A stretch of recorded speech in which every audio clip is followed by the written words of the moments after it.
कैरेक्टिफाई में आपका स्वागत है। क्या आपके साथ कभी ऐसा हुआ है कि किसी गलती के लिए आपको दोषी ठहरा दिया गया हो, जबकि वो आपकी गलती थी ही नहीं? हो सकता है कि ऑफिस में कोई गलती हुई हो और अचानक से उंगलियां आपकी तरफ उठने लगें, या फिर दोस्तों के बीच किसी ने कहानी घुमा फिराकर आपको ही बुरा बना दिया हो। ये न केवल निराशाजनक होता है, बल्कि बेहद अनुचित भी लगता है, और सच कहूँ तो गुस्सा भी आता है। सोचिए, कितनी बार आपने अपनी सफाई देने की कोशिश की है, पर ऐसा महसूस हुआ कि कोई सच में सुन ही नहीं रहा। ऐसा लगता है कि चाहे आप कुछ भी कहें, नुकसान तो हो ही चुका है। लोग वही मानते हैं जो वे मानना चाहते हैं, और आपकी सच्चाई उन ऊंची आवाजों में कहीं खो जाती है। अगर आप भी इस स्थिति से गुजरे हैं, तो आप अकेले नहीं हैं। ये सबसे बुरा एहसास होता है, गलत समझा जाना या गलत आरोप लगना। और सच कहूँ तो हमारी पहली प्रतिक्रिया होती है खुद को डिफेंड करना, बहस करना और खुद को सही साबित करना। लेकिन यहाँ ध्यान देने वाली बात ये है, जब भावनाएं उफान पर होती हैं, तो तर्क कहीं खो जाता है। लोग आपकी बात नहीं सुनते, वे केवल भावनाओं पर प्रतिक्रिया करते हैं। तो जब आप पर गलत इल्जाम लगाया जाए, तो क्या करें? सबसे पहले गहरी सांस लें। अपनी सफाई तुरंत देने की इच्छा बहुत प्रबल होती है, लेकिन कई बार जल्दीबाजी में प्रतिक्रिया देना उल्टा पड़ सकता है। खुद से पूछें, कौन मुझे दोष दे रहा है? क्यों? क्या यह कोई गलतफहमी है या कोई जानबूझकर आपको दोष दे रहा है? अगर ये सिर्फ एक गलतफहमी है, तो शांतिपूर्वक अपनी बात रखना मददगार हो सकता है। लेकिन अगर कोई जानबूझकर आपको नीचा दिखा रहा है, तो स्थिति थोड़ी जटिल हो जाती है। ऐसे में सबूतों की ताकत शब्दों से ज्यादा होती है।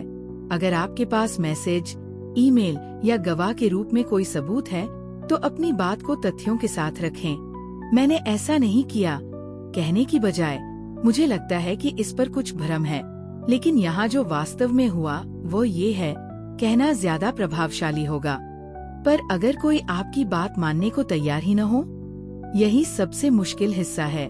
कभी कभी अपनी पूरी कोशिश करने के बावजूद लोग अपनी बनाई हुई कहानी को ही सच मानते रहते हैं, और यहाँ पर आपको एक फैसला लेना होता है।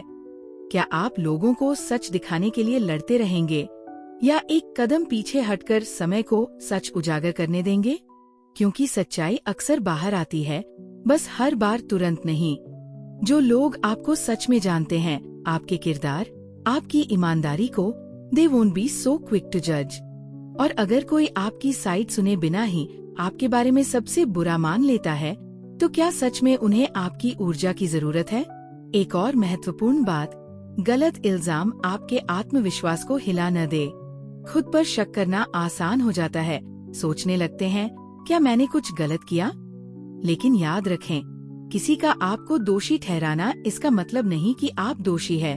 कुछ लोग अपनी जिम्मेदारियों से भागने के लिए ऐसा करते हैं, कुछ ईर्ष्या या असुरक्षा की वजह से, और कुछ तो बस लापरवाही से। लेकिन ये उनकी कमी है, आपकी नहीं। और अगर ऐसा बार बार हो रहा है, अगर आप अक्सर खुद को गलत तरीके से दोषी पाया जा रहा है, तो शायद ये सोचने का समय आ गया है कि आप किन लोगों के बीच है। क्या आप ऐसे माहौल में हैं जहां जिम्मेदारी की कमी है? क्या आप ऐसे लोगों के बीच हैं जो सच में आपका सम्मान और विश्वास करते हैं, या फिर ऐसे लोग जो गलती होने पर बलि का बकरा ढूंढते हैं? दिन के अंत में आप ये नियंत्रित नहीं कर सकते कि लोग क्या मानते हैं, लेकिन आप ये जरूर नियंत्रित कर सकते हैं कि आप कैसे प्रतिक्रिया करते हैं। समझदारी से अपनी लड़ाई चुनें, जहां जरूरी हो अपनी बात रखें, और जो आपको आगे बढ़ने से रोकता है उसे जाने दें, क्योंकि सच्चाई का सामने आना तय है, चाहे थोड़ा वक्त ही क्यों न लगे। अब मैं आपसे जानना चाहूंगी, क्या कभी आपको किसी ऐसी चीज के लिए दोषी ठहराया गया जो आपकी गलती ही नहीं थी? आपने इसे कैसे संभाला? अपनी बातें नीचे कमेंट्स में शेयर करें, मैं हर एक कमेंट पढ़ती हूँ।